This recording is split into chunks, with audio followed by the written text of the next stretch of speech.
आपको PCOD period से संबंधित बीमारी बड़े ही आसान भाषा में आपको बताऊंगा। दोस्तों, आजकल महिलाएं पुरुषों से भी आगे निकल रही है।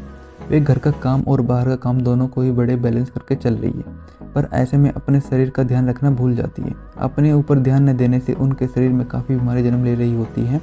उनमें से एक है पीसीओडी यानी पॉलीसिस्टिक ओवरियन डिजीज़। यह भी उन्हीं बीमारियों में से एक है।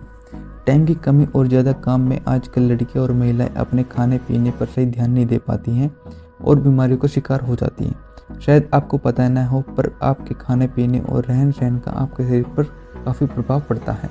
आप क्या खाते हैं और क्या पीते हैं, पीसीओडी पर इसका सीधा इफेक्ट पड़ता है। तो आइए जानते हैं क्या है ये बीमारी और क्यों यह आजकल की महिला और लड़कियों को इतना प्रभावित कर रही है। करीबन 70% महिलाओं और लड़कियों को पता ही नहीं होता कि वे पीसीओडी से पीड़ित हैं।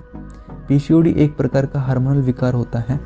इस डिसऑर्डर में महिला का शरीर इम्बैलेंस तरीके से हार्मोन निकालने लगता है। इसमें एंड्रोजन का उत्पादन भी बढ़ जाता है, जिसे पुरुष हार्मोन भी कहते हैं। इसमें महिलाओं को दाढ़ी मूंछें जैसी समस्या भी हो जाती हैं।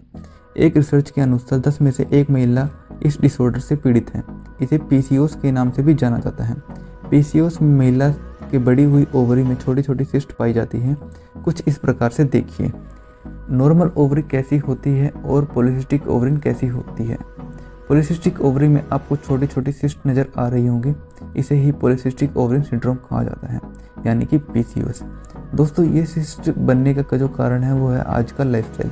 यानी आजकल जो लोगों की दिनचर्या है, जैसे किसी भी टाइम कुछ भी खा लेना, जैसे फास्ट फूड खा लेना, लेट नाइट तक सोना, रिफाइंड जैसी चीज़ों का खाना खा लेना, इन सभी से महिलाओं में पीसीओडी की समस्या आ रही है, क्योंकि इसी खान पान और रहन सहन से हार्मोन का लेवल गड़बड़ा जाता है। यह समस्या जेनेटिक भी हो सकती है।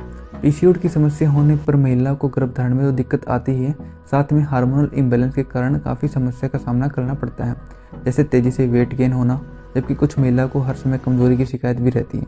किसी को पीरियड्स में बहुत ही ज़्यादा ब्लीडिंग होती है तो किसी को पीरियड में बहुत ही कम ब्लीडिंग होती है। जैसे कि मैंने बता ही दिया है, पीसीओडी की समस्या हार्मोन से संबंधित है। तो इसके लिए आपको लाइफस्टाइल को इस तरीके से मैनेज करना होगा कि हार्मोन्स का सीक्रेशन सही तरीके से हो सके। तो दोस्तों, पीसीओडी और पीसीओएस से